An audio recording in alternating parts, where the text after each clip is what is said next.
Hello viewers, welcome to my channel. আসসালামু আলাইকুম। কেমন আছেন সবাই? আশা করি যে যেখানে আছেন সুস্থ আছেন। আমরাও আলহামদুলিল্লাহ অনেক ভালো আছি। বরাবরের মতো আবারও চলে আসলাম নতুন আরেকটি রেসিপি নিয়ে। আজকে আমি বানিয়ে দেখাবো বালুশাই অথবা বালুশাহী মিষ্টি। আশা করি সবার খুব ভালো লাগবে। আর একটা কথা না বললে নয়, যারা এখনও আমার চ্যানেলটি সাবস্ক্রাইব করেননি প্লিজ আমার চ্যানেলটি সাবস্ক্রাইব করুন আর পাশে থাকা ছোট্ট নোটিফিকেশনের বেল আইকনটি ক্লিক করুন আমার চ্যানেলের নতুন নতুন ভিডিওর আপডেট পেতে। আর যারা আমার চ্যানেলটি সাবস্ক্রাইব করে আমার পাশে থেকেছেন তাদেরকে আমার পক্ষ থেকে অসংখ্য ধন্যবাদ। চলুন শুরু করা যাক।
যতটুকু সম্ভব আস্তে ধীরে এই কাজটি আপনাকে করে নিতে হবে।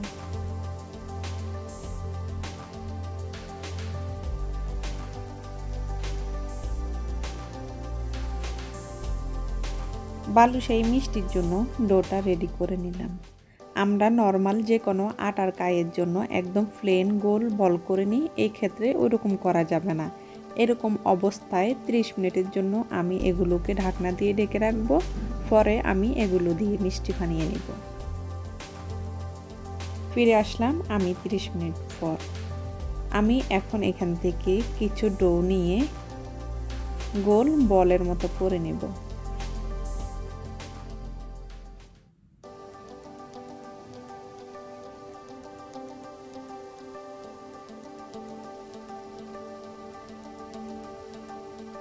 এখন আমি এরকম চ্যাপটা করে মাঝখানে এরকম একটা ছিদ্র করে নেব।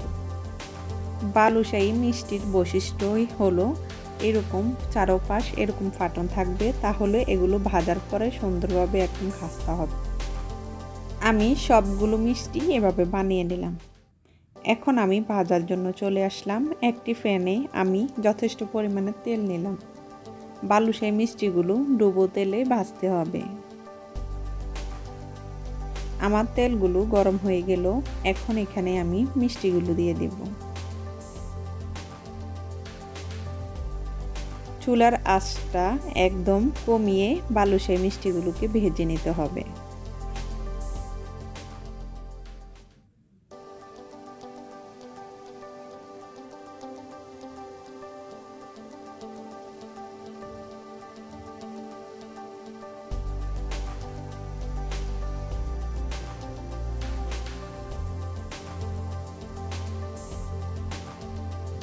যখন দেখব একটা ফিট এরকম ব্রাউন কালার হয়ে আসবে তখন আমি বালুশাই মিষ্টিগুলো উল্টিয়ে দিব।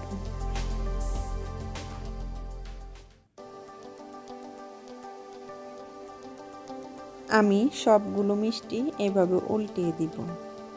আর মিষ্টিগুলোকে আমি একদম চুলার জাল কমিয়ে 20 থেকে 25 মিনিটের জন্য রান্না করে নেব। আর এখন আমি এই ফাঁকে শিরাটা তৈরি করে নেব। একটি প্যানে আমি 2 কাপ চিনি নিলাম আর এখন এখানে আমি দিয়ে দিলাম 1 কাপ পানি। এখন আমি চিনির সাথে পানি ভালোভাবে মিশিয়ে নেব।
আপনার শিরাটা এরকম গরম থাকা অবস্থায় আপনি মিষ্টির মধ্যে দিবেন যে আপনি একটা আঙ্গুল যদি ডুবিয়ে রাখেন আঙ্গুলে সহ্য করতে পারেন।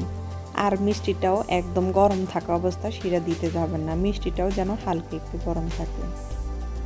এখন আমি মিষ্টিগুলোকে 20 থেকে 25 মিনিট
আপনারা বুঝতে পেরেছেন যে মিষ্টিগুলো দেখতে কতটা লোভনীয় হয়েছে আর এগুলোর ভিতরটাও কতটা রসালো। আশা করি আমার আজকের বালুশাই মিষ্টি রেসিপিটা আপনাদের কাছে অনেক ভালো লাগবে। আর আমার চ্যানেলে যদি আপনারা নিত্য নতুন রেসিপি দেখতে চান তাহলে প্লিজ সবাই আমার চ্যানেলটির সাথে থাকবেন। আমার চ্যানেলটিকে লাইক, কমেন্ট, শেয়ার এবং সাবস্ক্রাইব করবেন। ভালো থাকবেন সবাই, সাবধানে থাকবেন। আল্লাহ হাফেজ।